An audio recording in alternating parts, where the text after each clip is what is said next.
about you, but Skeletor has a very special place in my heart. I mean, he was one of my first childhood villains. Sure. And he set the bar for maniacal laughter. Absolutely, and he is up there with Dr. Claw for I'll get you next time speeches. Yes, he is. And as far as, bad guy image, I mean, come on, skull for a head? That's awesome. But I hear you ask, Do you? how did he... I do. How did he end up with less meat on his face than you'd find at a vegan picnic? It's a very good question. It is a very good question, and it's one that Joshua Hale Fialkov tries to answer in Origin of Skeletor. Does he, though? What do you mean? Okay, so the first image in this comic is a face, which is the guy that will become Skeletor, Yeah. and it's melting. Yeah. But why? Is it magic?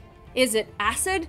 Was it an unfortunate accident with Pop Rocks and cola? I don't know. This is true. I mean, I will pay that when it comes right down to it. I mean, when you're looking at the origin of Skeletor, how he became evil is almost less important than how he ended up with that ultra exfoliated look, so that was a bit disappointing that they kind of jumped over that for some reason. But I really enjoyed a lot of the other things in this comic. I think there were a lot of other things I liked. I mean, revelations of his childhood with King Randor. I gave a nice poignancy given how you know where they're going to end up. Yep. And this is sort of a Loki and Thor kind of thing. But that was something that was explored in the Masters of the Universe mini-comics. Yeah. The fact that Keldor and Randor were half-brothers.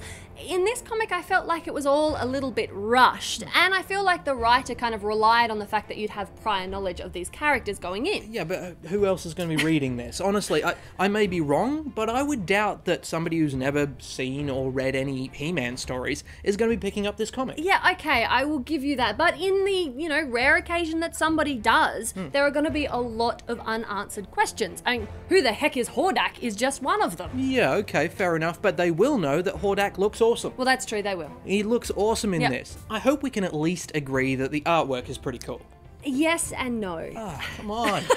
I know, right? Look, when the art is on, it's really good. Fraser Irving has done some really nice work with some of the compositions. And there is one panel where you've got Keldor kind of tripping down some stairs and shattering at the bottom. Yeah, that's a really nice image. It's very evocative and it's kind of, you feel like you're seeing his psyche shatter a little. Yeah. Amazing. But when Irving kind of strays out of the colours and into these black and white flashback panels, it all just seems a little bit unfinished. Okay, look, I can see what you're saying in a couple of circumstances here, yeah. But the fact is, most of these pages, he keeps to these ones that are awash with colour. And colours, again, done by Irving in this one, so he does double duty on this. Yep. But I mean, he does this amazing work with smoke and with shadows, some great work there. And even with those black and whites, I felt like the simplicity of them, I don't know, they kind of work towards the haziness of his memories, so they worked more often than not. I don't know, I tend to disagree with you again on this one. Visually and written storytelling in this, it just seems a little muddy and a little unclear. And even with those beautiful colours and panels, most of them are just kind of a guy in a hood shuffling around and muttering to himself. I was expecting so much more from this comic. I mean, like I said, Skeletor. Yeah.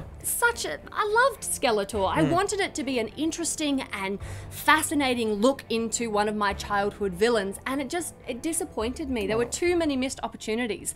I'm gonna be really harsh on this, I think mainly because I loved Skeletor so much, but I'm gonna bury it. Oh, a berry. A berry from me. That is harsh, that is harsh. Look, I know what you're saying, but I disagree. I think there are things here that people are going to enjoy. There's something here for franchise fans. Okay. I think when Irving's, as we said, when his work's on, it looks really, really nice, and that's great. And I also like to see that Skeletor always had a bit of evil in him, even when he was a kid. So that was cool as well. I'm going to give this one a borrow. I think it's worth a look. Okay.